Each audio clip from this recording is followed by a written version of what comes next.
All right, so requests for conversation today. What do we got? Mary Baker Eddy. Anybody else? Going once? Yes?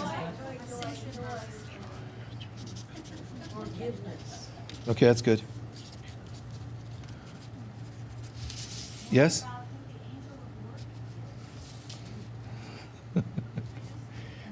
You want to know who the angel of work is? It's the federal tax people. It's You haven't figured that out? And it visits all the time. The angel of work is always with you. Slave! No. Okay, thank you.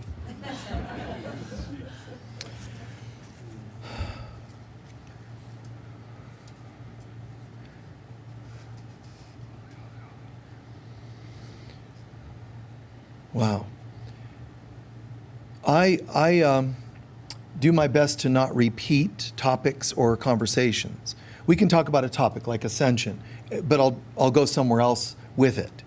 I've never been one to rehearse a talk or anything like that. And by the way, there's people that don't like that. There's people online, and they'll occasionally make comments and go, where do you get your information? You know, is it God? Is it proven? Yes. Do you have, substantiating evidence of what? That there are angels or that whatever. These things, they're wasting their time. All the team does is delete them. But this world, it's so afraid of God.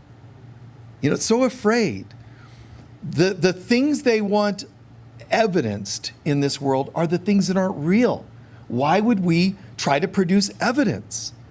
There's no way you could have convinced Buddha to prove the Eightfold Path. There's no way. Well, now why are you talking about this eightfold thing? How do you know there's eight? Because I have said so. It's like he's coming from because I know. So you and I, real teaching comes to us as truth. We just know it. We don't come from our head that needs convinced. And the more the head needs convinced, the more the ego's in control. So the world is collapsing because of this rift between reality and illusion. The false is simply dying. It's imploding, in case that's not obvious. But I don't like to typically repeat talks. But I will say, one of you asked about joy. And I got the other pieces too, ascension, forgiveness. So we'll talk about these other pieces. But as soon as you said joy, I thought, well, I was just talking about happiness, which is kind of the human version of joy. Joy is a divine feeling. Happiness is a human emotion. There's a difference. Happiness will not bring you joy, but joy can bring you happiness. The higher frequencies of divine feelings can bring you human frequencies, prosperity, happiness. But human things like happiness are often based on stimulation. In other words, I'm happy as long as I get what I want. Joy doesn't come that way. You will not get joy unless you tap into a feeling of God, the presence of God. So I will talk about happiness and joy today. That's one of the things we'll talk about. But keeping in mind, I was just talking in our Zoom group on Mondays. We have this group you're welcome to join. You go on Circle of Friends, Facebook, Michael Mirdad Circle of Friends, Facebook group. You go there, and then from there you can get into the Zoom group if you choose. But we were just talking about happiness. And because I don't want to go too much into that again because they've already heard me talk and I don't want to be redundant for some of you that are in that group. However, some of it is absolutely necessary to go back over. So this world doesn't nurture. It seems like the world wants you to be happy. Commercials show you happy people. Did you know that people that go to our bank are happier? They show you people walking into their bank. It's like weird to take these medicines and you're just going to be so happy. They don't show you people going, oh my God, the side effects of this medicine. They show you people, playing badminton and tennis. If you just take this drug, you'll be happy too. we started off a little while ago, with just concepts of addiction. So this world can't bring you happiness because this world is an external thing, which I'll go back over, but we talked about that too a little bit last week, in fact. So when we think about this, it's very important for us to understand God wills for our happiness. This isn't something we're supposed to fight for. God wills that we be happy. And people say, well, how do I know what God wants? How do I know God's guidance? It's so interesting because we create all these intricate ways of getting clear guidance, all of which are valuable and valid in their own way. But one of the simplest ways is to ask if whatever decision you're making resonates with joy, with peace and happiness. Because God's saying, I want you to be happy. Which decision most resonates? You hear me saying resonates. I didn't say will make you happy. Okay? Because no decision you're trying to make as a human being makes you happy like you might think it would. Well, I don't know. Let's try it. Give me the lottery and I'll show you that I can be pretty happy. You'll be stimulated happy. You won't be joy-filled happy. There's a difference. Which is why most people that win the lotteries go broke. Because they don't have the consciousness. They had the good karma, which is really, obviously fantastic. But during a time when the world just seems to lack happiness, less smiles. I mean, it's weird. The world's getting to the point where they've always shamed good things. But it's getting, instead of just religion doing it, it's getting to be everywhere, rampant. You're smiling. Why are you smiling? Don't you know about gas prices? Yeah, and I'm smiling because I can afford the fuel. I'm smiling because I have decent relationships in my life, and they're going to shame you. Well, you need to be miserable like us. And that's what it's coming to. Misery loves company. And so those that are living in misery, they're going to try to find people to commiserate with them. So the first thing we've got to absolutely make clear, to experience happiness, we have to understand happiness. And when I'm saying happy, I don't mean the stimulant type. I'm talking about joy, launched. It's joy-filled. It's joy. It's coming from joy. So the first thing we really have to understand the word cause and effect. Effect doesn't cause a cause. Cause creates an effect, right? Okay. So cause creates an effect. Happiness is an effect. So we think, you know what? Something caused me to be happy today. People will say that line. Oh, this really makes me happy. My favorite show is on, or whatever. And I'm saying to you, nothing in the third dimensional world, nothing of this material universe can cause you to be happy, because dense things are not causes, they're effects. Emotions and physical matter are all effects. They're not causes. Well, if I get a new car, I'm going to be happy. No, that's not the way it works. What's really nice is to find the joy of God and then get a new car. Don't get a new car to make yourself happy. Nothing in this realm can make you happy. Happiness is an effect. Happiness, you can't say something's going to make me happy. Happy is an effect of only this: your relationship with God, self, and others. As long as you have healthy relationships, and I'm going to give you another, triangle of good things to apply here. But first and foremost, you have to have a good relationship with God, self, and others to be happy. And there's reasons for that, which I'll come back to. But the first is so seemingly obvious. If I'm plugged into God, guys, how are you not going to be happy?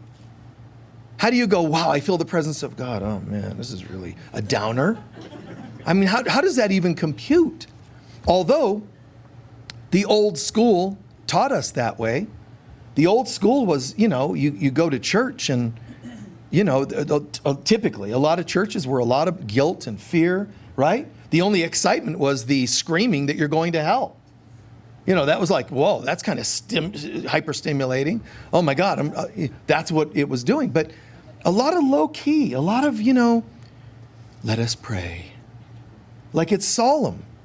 Or lines like, well, someone just lost a loved one. Those are the mysteries of God. The Lord giveth and the Lord taketh away. And if I'm a 5-year-old, I'm like, oh my God, I never want to meet God because he might taketh away. You know, I got a new bicycle. The Lord's going to take it away. This is the programming. And people walk around not even realizing that inside they're having panic attacks at the thought of God. And God's like, I have nothing to do with any of that. I will that no soul shall perish. You're all going to be fine. You're going to remember who you are. You just forgot. I only offer one recommendation. Try remembering sooner than later. Try the easy way versus the hard way. But I do want you to remember. So we have all the power of heaven behind us in our remembrance. You might feel like some hurt is overwhelming. You might feel like somebody leaving you is something there's no way you can get over that. But that's the ego convincing you that you're small. Remember we talked about that last week? The universe is backwards. Everything here is backwards. We think we're little things living in a big, vast universe, and in fact, the universe is a dot in our mind. Everything's backwards here. So we have to stimulate, or if you want to call it, create a relationship with God, self, and others. If I want to be happy, the relationship with God, plugging into God is it's a natural effect. I'm going to be happy. So don't say, if only I get something, I'll be happy. It's a consciousness that brings that real happiness. So how do I get joy? I mean, it seems sometimes like it's easier to win the lottery than it is to find complete oneness with God. It just seems that way because the ego created it that way so that we feel tired and can't reach the goal. So what we do is we learn to empty our cup and refill our cup. We learn to say, I'm not happy right now. I must have believed that I or someone around me is less than God created them to be. There's something that sabotages your good, and it's belief systems. So when you're not happy, and A Course in Miracles, Jesus tells you, go by this thing called a feeling. The simplest, he's saying, not the only, but the simplest way to know how you're doing. Check in. Are you feeling peaceful today? Well, I would if only. Oh. So you're saying a drug, whether it's a person, a conversation, a lottery, you're saying an outside thing, like a drug, is able to give you happiness today. I know it seems that way. You know, I call these my happy pills, somebody says. It doesn't bring you happiness. It just numbs the unhappiness.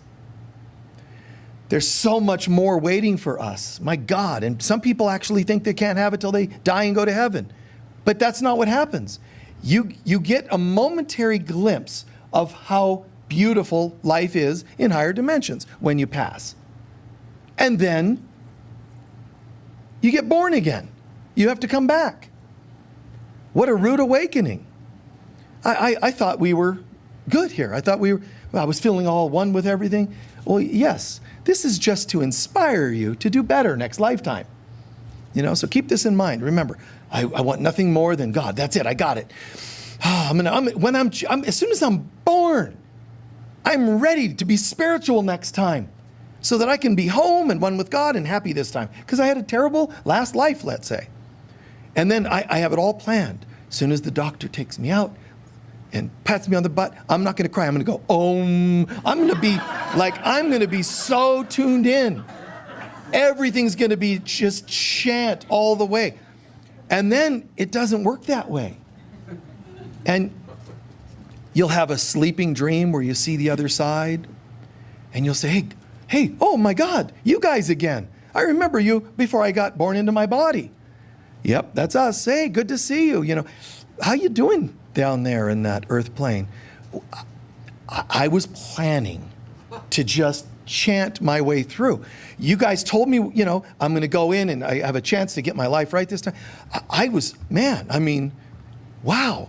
I was in diapers and already doing asanas and hand mudras. And, I only sat in lotus position at the table. I was totally, but I didn't know the dad you were going to give me.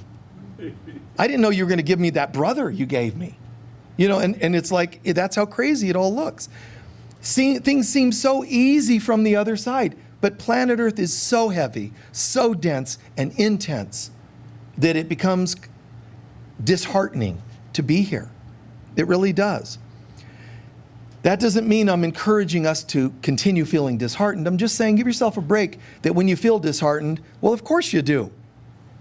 I promise you, if you stood in front of Jesus himself or Buddha or whomever you most admire as a teacher and said to them, man, I'm tired. I swear to you, not one of them is going to tell you you're wrong for being tired. They're going to go, oh yeah, and planet Earth. It's in the manual right here. Tired, tired, tired, tired. There it is, Earth. See the picture of Earth? It's in the spiritual Akashic Records Encyclopedia under tired, Earth. It's dense, it's intense. All the light that you are is stuffed into a body that you zip up and wear as though you're just this limited being. Little tiny germs you can't even see kill you. And yet you're the size of the universe, but you're thinking you're the size of this body and that everything's out to get you. Oh, my mom had that, and I'm probably going to have that. I'm going to get sick, but this and that and the other. It's this world trying to convince you you're something that you're not and make you forget something that you are. So this concept of joy, when I have a life of communing with God, not just by itself, I'm going to recommend 3 things, but one of them is a relationship with God. Pray and meditate. Start your day with God. Now, do that solemnly, and you'll be taking it down several notches as to how happy you could be today. But there are people that are not at all considered any religion, but yet they're deeply spiritual people. There's some person out there right now who may be in this room, in this program, who really gets that they don't have any scripture memorized, they don't have any books that they read, but they start their day with God. And it makes them feel so alive.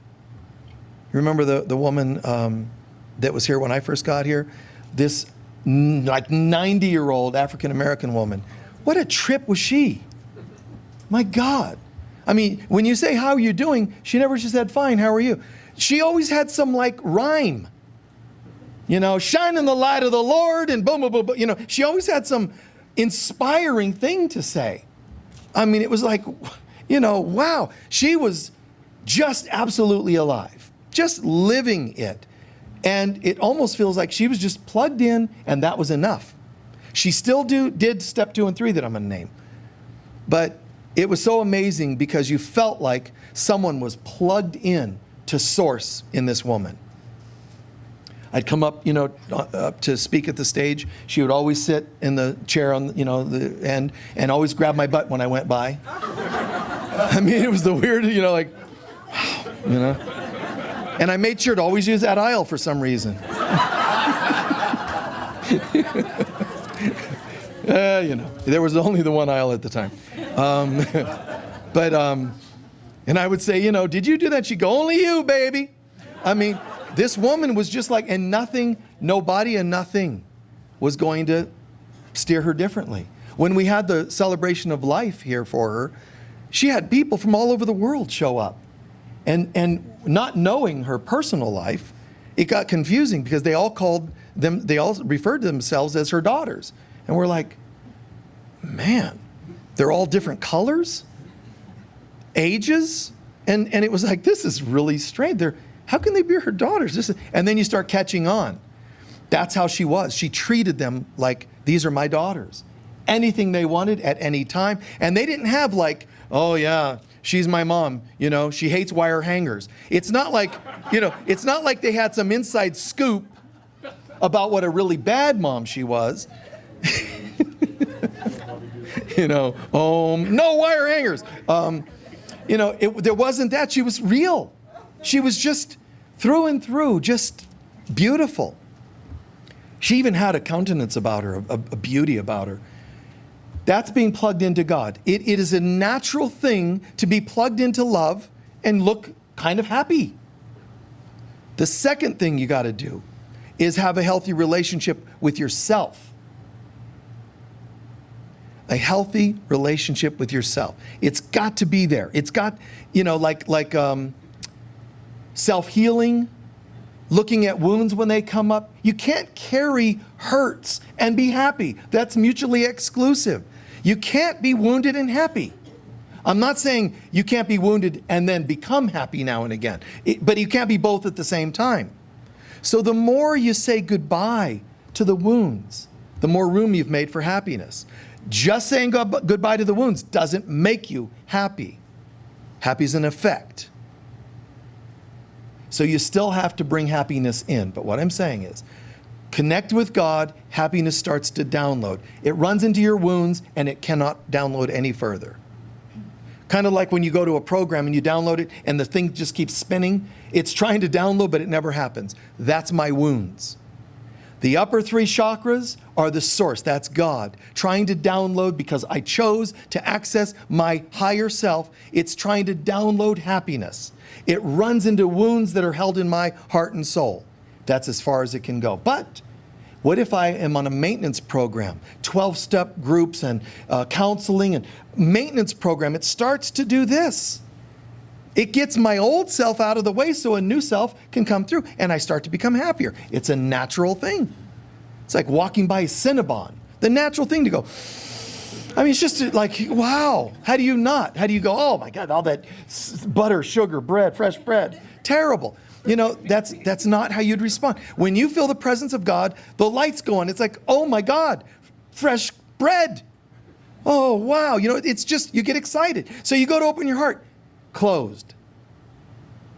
So you miss out. You smell all the fresh bread and baking, but the doors are closed and it says closed. So you can't have it. That's what happens with our wounds. But there's one more thing in the relationship with self. God, self, others, the lower three chakras. So my heart and soul has one more responsibility. I cannot be happy unless I awaken my soul's purpose. I'm plugged into God, but I just don't know why I'm here, and I kind of drift in life. Heal the old wounds and awaken your soul's purpose.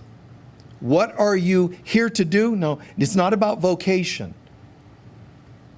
Too many people think that soul's purpose is about vocation. Somebody will call me, hi, Michael, I'd like a private session, and so here's what I want you to do, Michael, in the session. Tell me my soul's purpose. And what they mean is, tell me where my real job is. Your soul's purpose is not an occupation. It is the way you live. For example, let's say my soul's purpose is related to teaching and healing. So I walk, that's my mantra, that's my mission statement. Teaching, healing, bringing others closer to God, That's my soul's purpose. But how I do that could be as a counselor, it could be as a spiritual leader, but I could also work at Walmart and still fulfill my soul's purpose. Am I teaching and healing?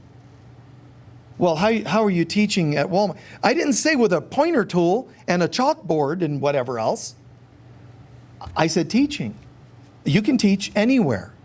So your soul's purpose doesn't have to be done in your particular venue that you think it is. First of all, how are you going to get anywhere with soul's purpose if you don't know who you are? You have to get in touch with who you are. What am I about? Are you like say words that are synonymous with your being? Just pop one out there and like creativity. Oh my God, creativity. Great with children, things like that. When you look at what you're about, and your soul's purpose is typically something that has always been there. You've always had people say, God, you're so good with children. You just ignored that they said it. You just thought it was a nice compliment. Usually your soul's purpose are things you've heard all your life. You're a great listener, right? That type of thing. Those things are hints from the universe and from the Akashic records. They're popping out there telling you what you're about. That doesn't mean you should jump on, rashly on one thing. I heard I'm great with children. I guess I need to go have children. Don't be too rash and fast with your assumptions on this. Just chill and let it come to you. And that's another topic, soul's purpose. But The idea, I cannot, in fact, Edgar Casey put it, no person will ever be completely happy without knowing their soul's purpose. You've got to know your soul's purpose. But that also was a subtle way of saying, because you have to know yourself. How could you be happy if you don't know who you are? So you have to plug into God and then also plug into you. God, self, others.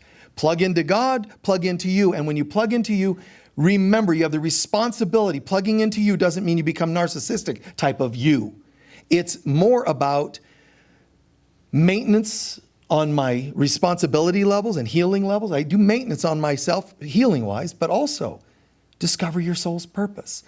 At least move in that direction. Because I don't want you to leave or finish today saying, he said happiness is contingent on soul's purpose. I don't know my soul's purpose, so I'm up creek.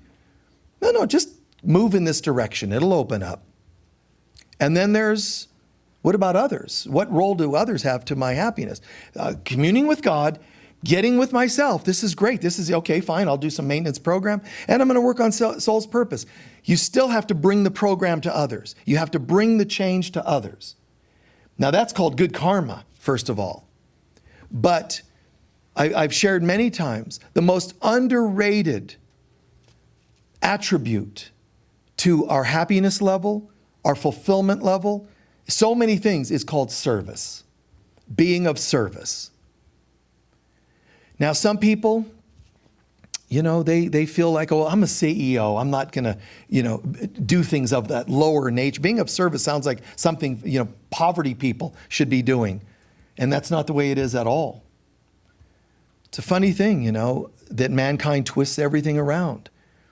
The greatest of these needs to be the lowest. You're only risen to the heights that you're willing to bow and be of service.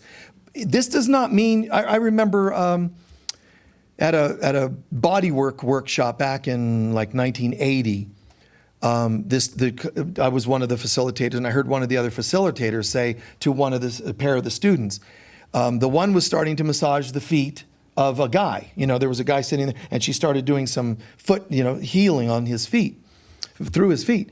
And the teacher walked up and said, "Don't you dare ever sit below a man." Unhealed wounds. Don't ever sit below a man and do work like that. Make his feet come up on a table and work them up, And I thought, wow, that's a trigger and a half, right? Yeah, wow. So being of service is beautiful. When you hear about Magdalene walking into a Pharisee's house, right? This is a priest. And women are not supposed to be in the same presence in those days. She barges in, and decides to do a ceremony with Jesus, letting tears and oil onto his feet mix, and washes his feet with these, and then uses her hair to dry them off.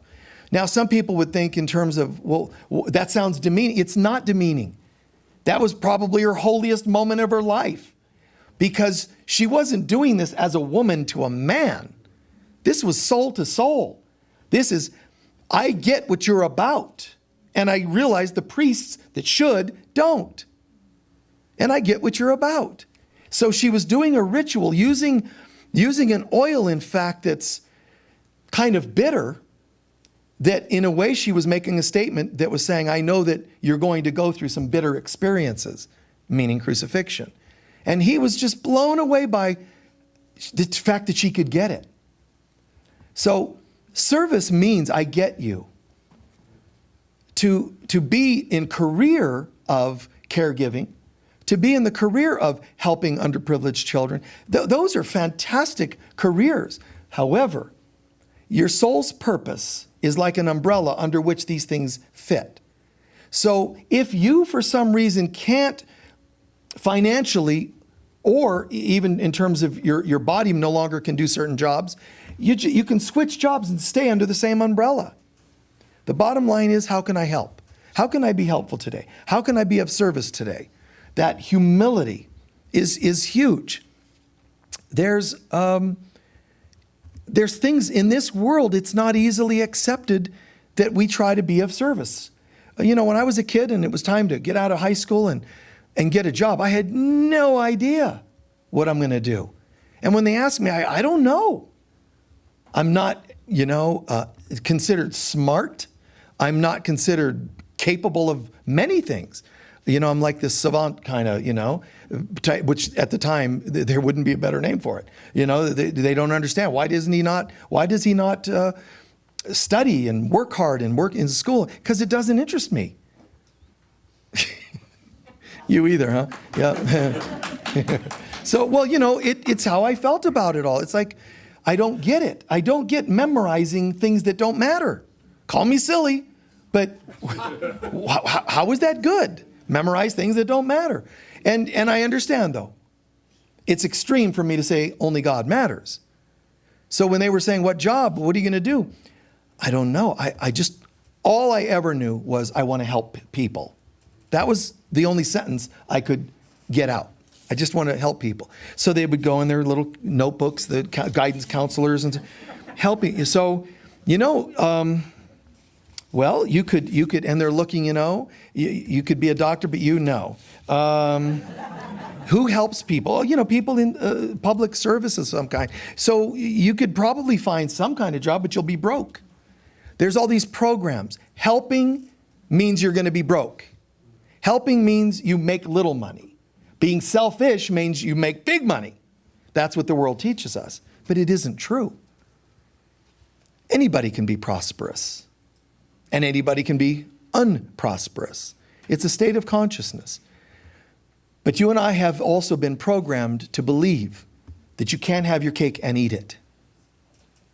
You can't have everything, and you can. We were taught that if you're spiritual, this is only going back a generation ago, it's in this generation too. One generation ago, go back 300, go back 600 years. We were told that if you serve God, if you're related to God in any way, you're going to be broke. How strange. You have to be nuns and priests, and they're supposed to have vows of poverty, even though the church they serve is quite not poverty-stricken, right? They're quite prosperous. So it is possible. And that's been changing in our generation, people that got into God and also found prosperity. But we have old programs that say to the contrary. In fact, we have programs that tell us if you even start to do better financially, you should be ashamed of yourself. So we have a lot to override in these programs. Those programs are stored in the Akashic records, which are essentially accessed right here in your own heart and soul. So when you do heart level healing, soul level healing, you're negating these old contracts. Okay? So to me, it's an interesting thing when we say happiness, because of the wording, just the very wording. Happiness is an effect. Okay? It needs a cause. So if I'm not happy, it's because I'm thinking unhappily. I have belief systems that are, I'm not good enough or other people are not good. In other words, the word judgment. I'm judging myself or others as less than they are, and that makes me unhappy. Okay? So what I need to do, get rid of my old programs, put in new ones that tell me God's will, and now I have the cause of all causes. You can't not be happy when you plug into God. It's the source of all goodness. But if I plug into that and I don't choose to know who I am and fulfill my soul's purpose, it blocks. But even if I do know my soul's purpose, I'm into God and soul's purpose, everything's good. Happiness is coming. Happiness is coming. By the time it reaches the human self that says, it's all about me and you're not of service to others, you lose it again. It blocks again. And we have practical decisions to make, you and I, every day. I just found out, like I've written several books, and apparently the cost of a lot of things has gone up over the last few years. And I wasn't aware of that. So it's gradually happened that, let's say my books are $15. And let's say once upon a time it cost us $5 to make them. That's really good. And I thought they're smaller, books. I want them to be simple and keep the price simple, $15. Leave it at that. Now, in the meantime, it's coming to where it's a break even. One of my books, I found out for years now, I've been paying $3 extra for each book. I've actually, for every book, my books, that everyone that sells, I owe $3. because the cost of everything went up pretty soon. And nobody tells me, And so it's like, wow. So then the question's coming, Michael, you have to raise the price of your books.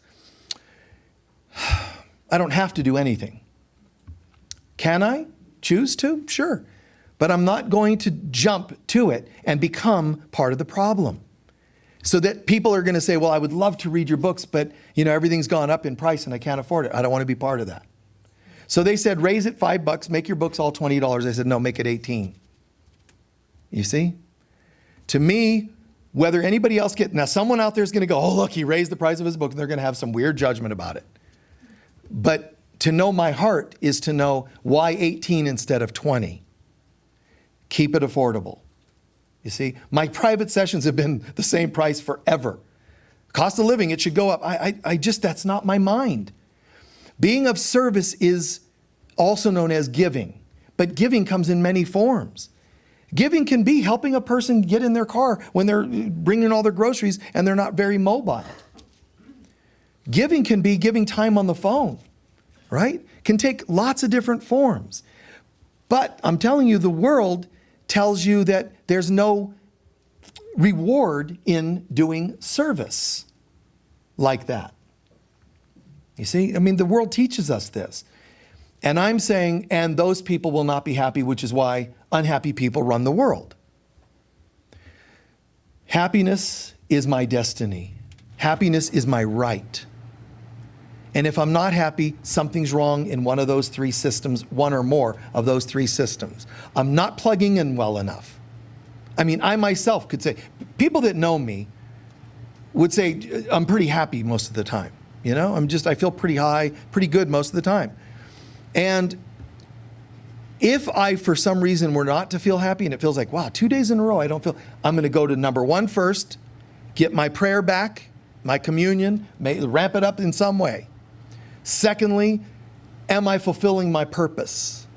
I honestly will stop and check in. What's happening in here? Do I need to do some maintenance work on the inner self? And or how am I doing with soul's purpose? Third, am I being of service? And when I hear you got to raise your book prices to $20, I don't feel peace. I feel confusion. Do you see what I'm saying? I feel hesitation. I feel conflicted. The world's saying you have to, because everything else is going up. But that doesn't mean I have to be part of that. We can do a rise in a few dollars so that you're able to make something, but it doesn't have to be $20. So one way that I can see through this is I put myself in other people's shoes and imagine how I would feel. And so I know immediately I go, let's go with $18, right? Now, when I do 18, I imagine how they feel. They may not know that I'm doing this on purpose to keep the price down. They may not understand that this is a gift that I'm trying to bring forward. However, I know. And when I imagine them, they're able to still afford the books. All of this makes sense to me. So a simple decision, raise to by $5 or $3, I sat with it. 5 didn't feel like it resonated with peace and joy. 3 did. To you, it might be the other way around. You have to be true to yourself. You might say $5, oh my God, it's like the lights all went on and it's like a miracle. Great for you. Is that all making sense? How can I be of service today? Because if I die tomorrow and they say, how'd you do? And I say, I raised them to $20 each book.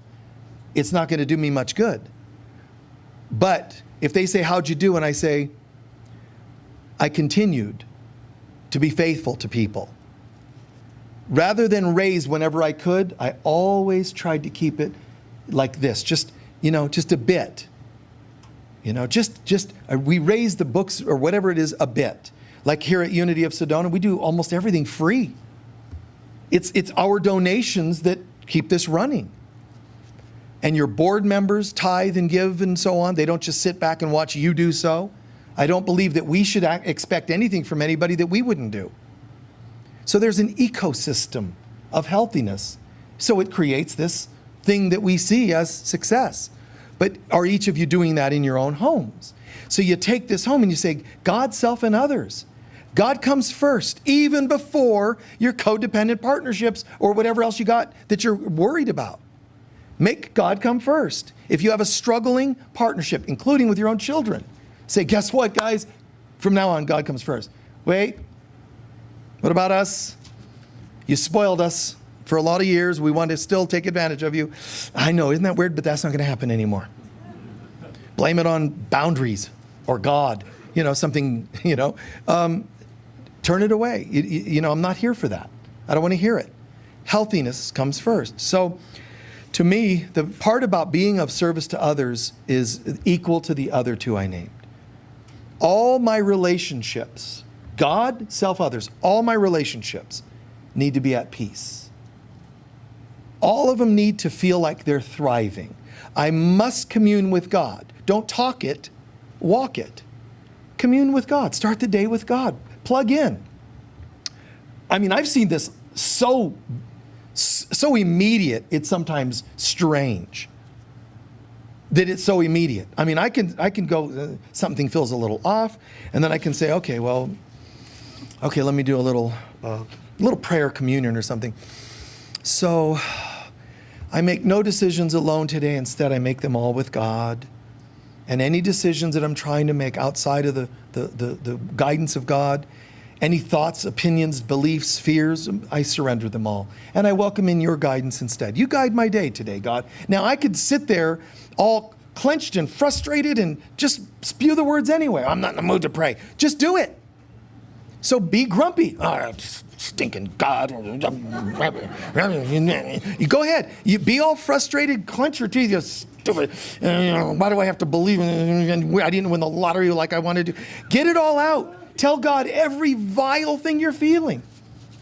Because God's just like, isn't that nice?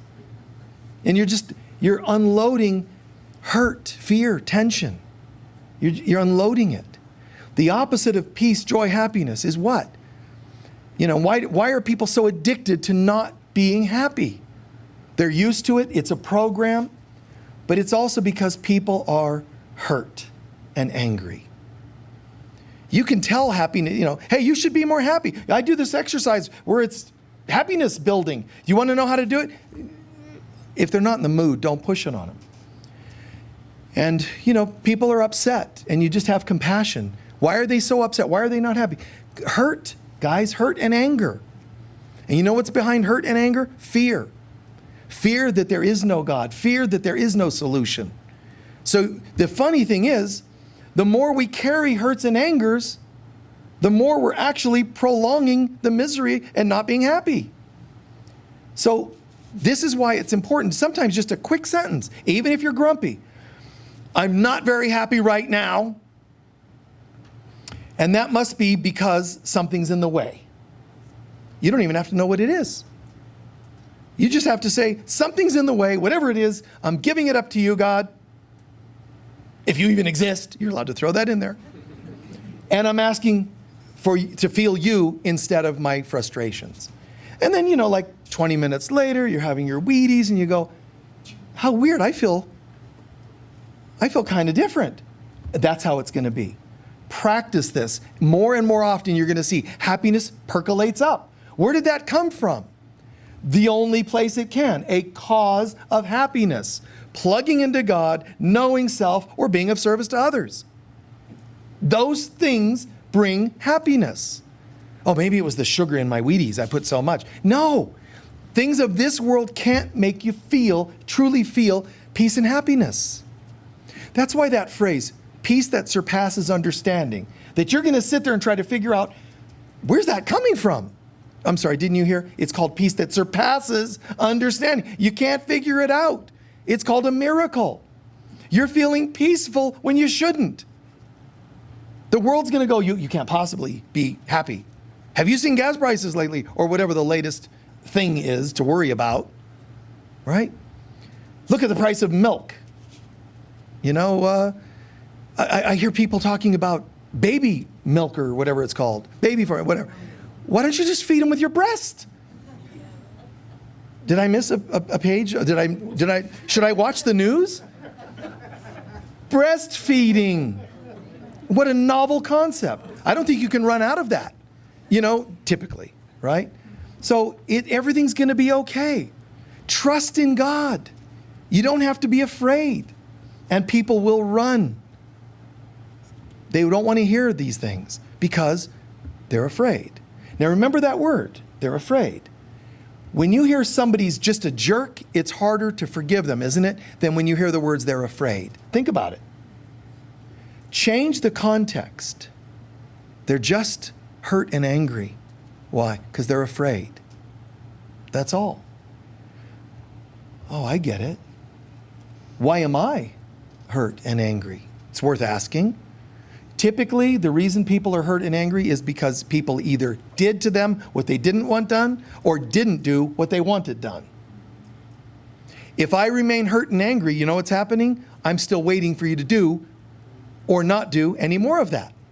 I'm actually hooked. Right? What if you die? Oh, now I'm really up creek because I was still waiting for you to do what I wanted or not do what I didn't want, and now you died. Now I've got to come back in another life and you'll be my dad or my partner. They'll get as close as possible to be in your face to get you to see the same lesson. Oh, why don't we just get the lesson now? And even if they did die, I got it. Just say to your ceiling, I got it. We won't need to be hooking up again in another lifetime. No, I'm done. I got it. I wanted you to not do this. I wanted you to do this. I had agendas. Guess what? Today, I don't want anything from you. And I'm good. I'm done. Contracts. They start to dissipate. I've done talks on soul contracts and how you can let them go. And there's people typing in anger. You cannot let go of contracts. How dare you say that? You're wrong. Can you prove it? There's these strange, why would you be angry at someone saying you can let go of karmic contracts? Oh no, I'm going to be mad at you. Wow. Hurt and angry. Hurt and angry. It's always back to hurt and anger. Something I shared last week was how things are flip-flop, how things are backwards. And we've reversed everything and forgot our power. We're made in the image of God. We're capable of anything.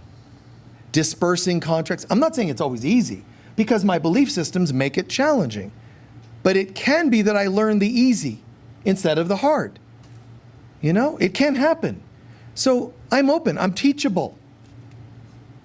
When Mary Magdalene was asked, in her gospel she recorded some of the apostles saying, how come he's willing to teach you some things that he won't teach us? She, in one part, said, because I'm teachable. I mean, that's beautiful. It means, because I don't think I know everything. I have an open mind. So there's no limit on what I can be taught.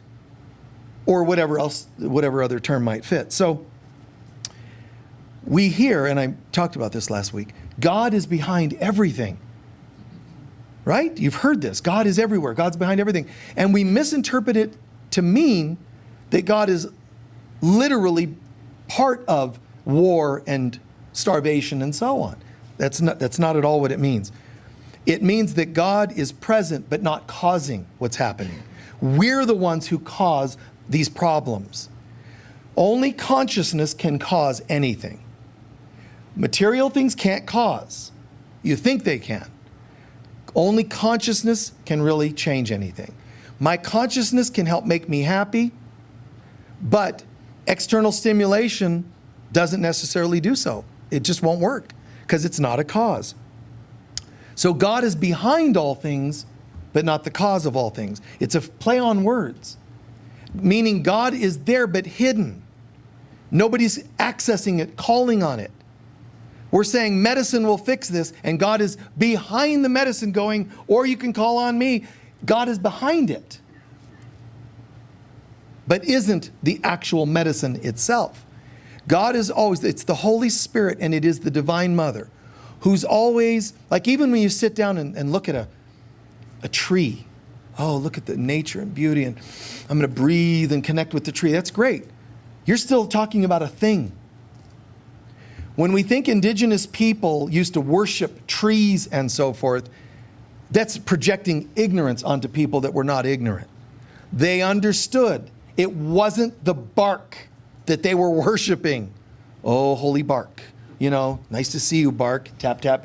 How come, you haven't talked to me lately? They don't have conversations with things. They understood that behind the thing is the presence of God. The presence of all life, love, the power of the universe behind everything. So they didn't necessarily think like we do today. This medicine of this bark, this leaf, is going to do something for me. It's God coming through a particular filter. God is the only thing that can do the healing. God is the only thing that has power to cause. Consciousness, and it's the greatest consciousness, is God. So consciousness can cause. The leaves themselves, they cannot. The bark, whatever it happens to be, rocks or whatever.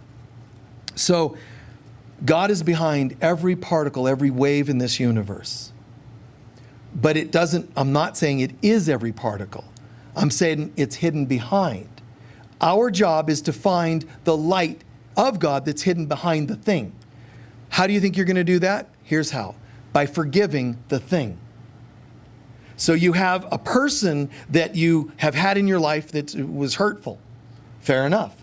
I don't think we should say it's an illusion and they weren't really hurtful. This is how it seemed to be. So you have some hurtful person. God is behind that person, not behind what they did to you.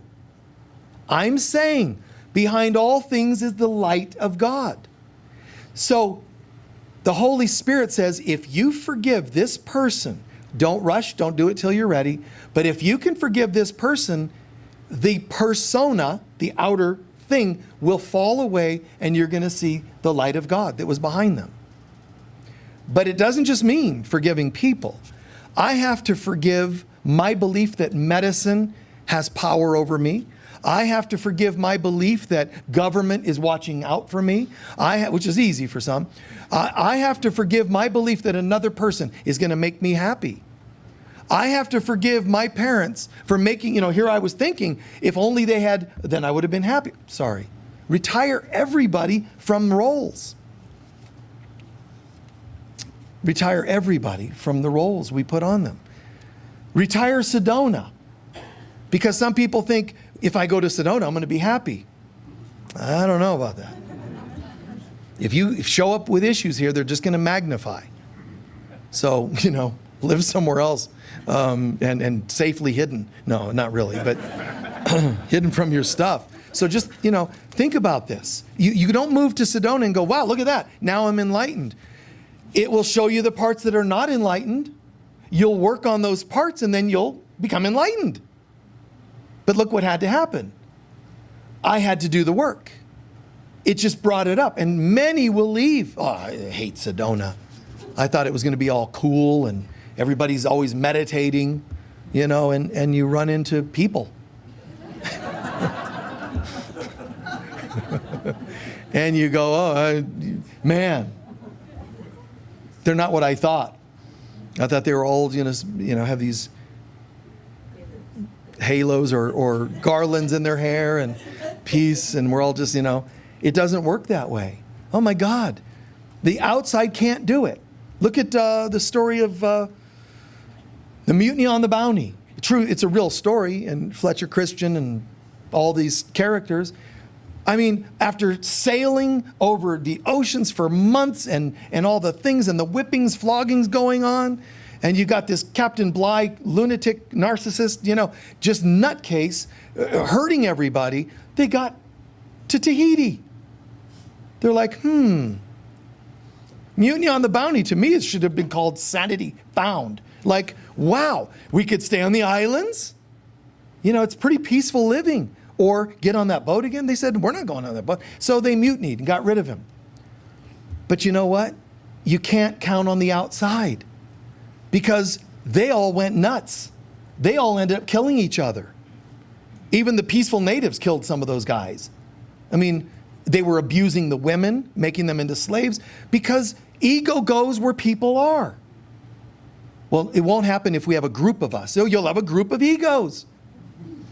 So what we have to do in our lives is create a precedent, a theme by which we live. From now on, our household is going to be on this theme. That doesn't mean you tell people you must be happy all the time. It means, like we have in our policies here, anybody, if you have an issue ever, we don't want you to stuff it. But we do ask that you go through a process, recognize there's a problem, look deeply at what it's triggering inside. When you're owning what it's doing, not talking about people triggering you, why are you triggered? What's triggered? Then we say, check that out, look inside, and then bring us that information. See, don't vent your stuff on us.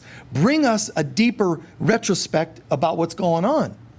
Because now we can sit together and go, whoa, yeah, I was triggered because of this. And, you guys blow off the property every Sunday. It's all beautifying. But, dust kicks up and I'm hyper allergic.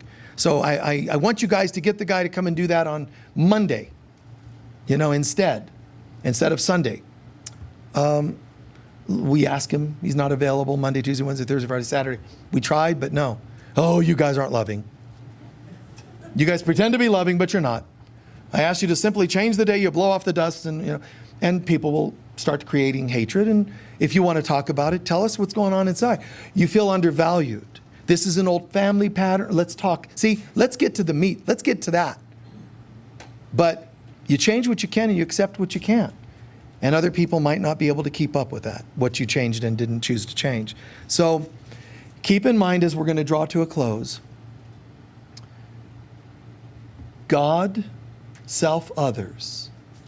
My relationship book is called Creating Fulfilling Relationships. And that's with God, self, and others.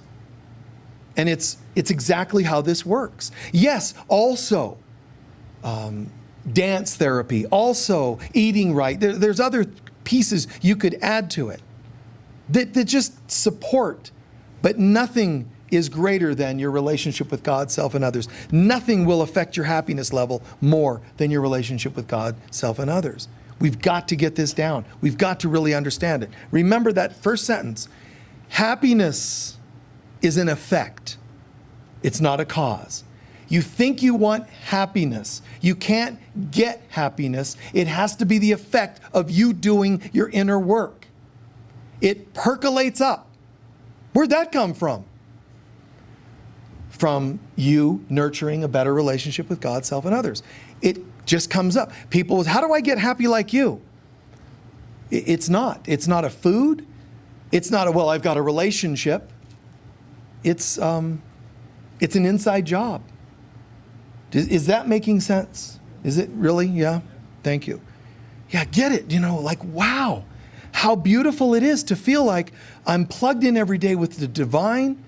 I know my soul's purpose and do my maintenance work, and I am of service to others. How can I be helpful today? And in all the different forms.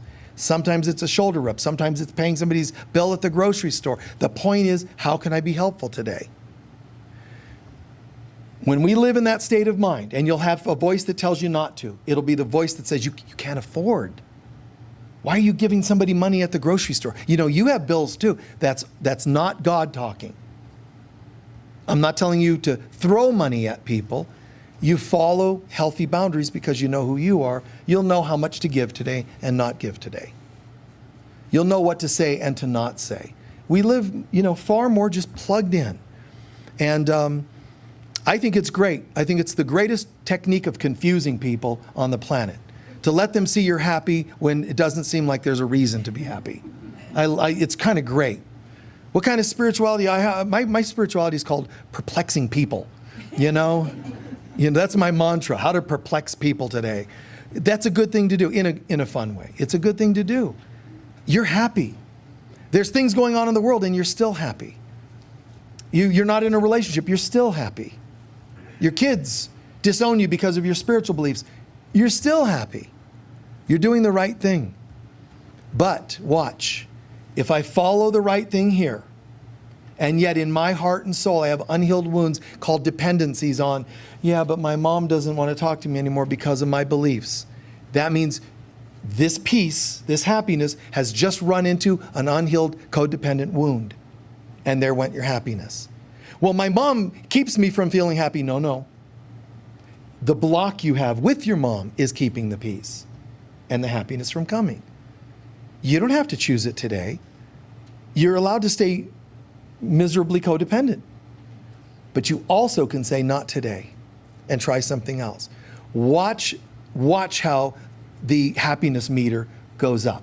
And when that happens, remember to give thanks. When you give thanks for the shift in consciousness, it sticks far more than when you let it go in one ear and out the other. Let's take a few centering breaths, please.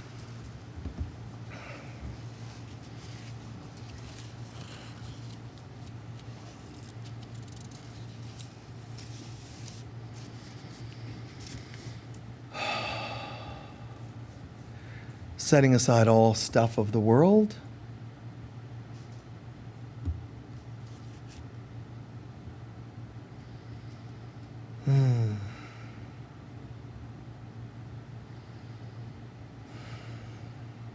What did you hear that made sense today? Good, good, everything.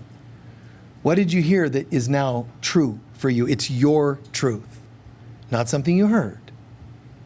Tune into it. What did you hear? And just, this is it. This is the truth. I get it. Just own it.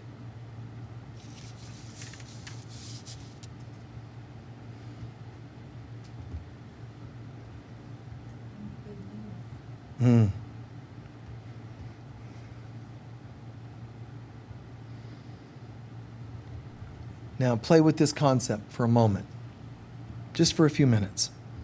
Imagine an upsetting moment that you've maybe recently had, but if your consciousness takes you back 10 years, 20 years, doesn't matter, it's fine. Just think of an upsetting moment, something you've gone through. And while you're sitting with that, thinking about that, tuning into that, see if you can rate your happiness level on a 0 to 10 scale, 10 being optimally happy. Tuning into something that was painful, hurtful, regretful, and then rate that happiness level. Most people are going to rate a 3 or less, but whatever the number is.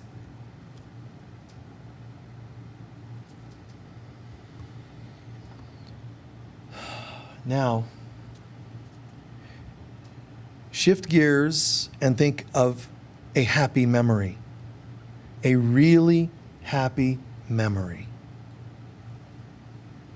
Whether it's a spiritual, joyous thing or just everything was happening just in the zone. You know, happy times sitting with friends, talking and laughing together.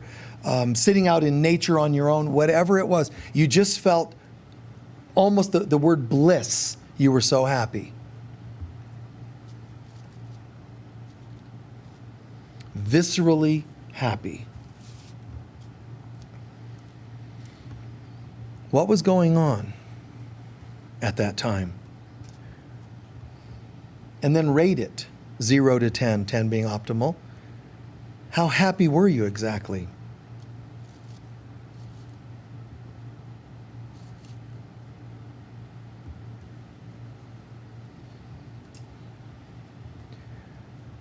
And one last part to this. Hold on to the feeling. Like, oh my God, I was so happy. Hold on to the feeling. Like, viscerally, make it present in your cells. Like, yes. Picture this. Picture if you were reflecting with some friends and telling them out loud the story of how happy that you would actually be excited. You'd be smiling. Let me tell you this story of something. Wow, oh my God, I was so blissed out. Get it in your body, get it in your feelings. And then go back one more time, don't lose the feeling of happy, and look back at the one that you said rated low on a happiness level. The challenging event. Can you hold the feeling of happiness and look at a challenging event? Do your best. Technically, you can do anything. Look at the old event from a place of happiness and rate your happiness level. I'm not saying it's a 10, but you might be able to see that it's higher than when you first rated it without being plugged in to happiness. Because without God, the source of happiness, we feel alone and events in life seem to get the best of us. They seem to have power over us. But is it that's true? Or is it that we're not choosing to come to it from the right level of consciousness? Now, close by quietly giving thanks. Give thanks that you were able to achieve looking at these old challenging events with a state of happiness. You pulled it off, even if you only changed it by one number, one notch. You pulled it off. If you didn't, don't get frustrated. Say, I'm going to work at this. It's going to happen. It's impossible for it to not work. It's just a matter of time if it didn't seem like it did. It's impossible for us to center into God consciousness and not see a change in the things that once seemed like they had power over us. So see that, give thanks to that. You pulled it off. Give thanks for the shift. Give thanks for the happy memories that you were able to call on.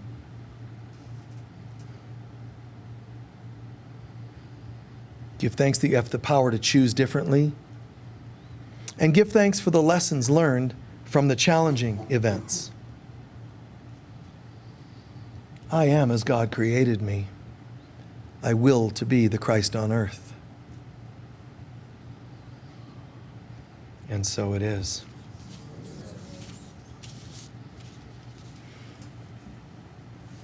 All right, thank you.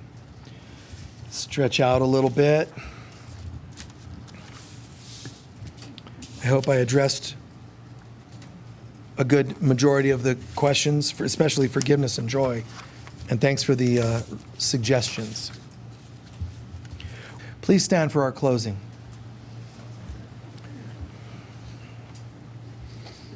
Thank you very much for all of you who raised your hands, and sorry for the late start we got today. Breathing, a sense of gratitude.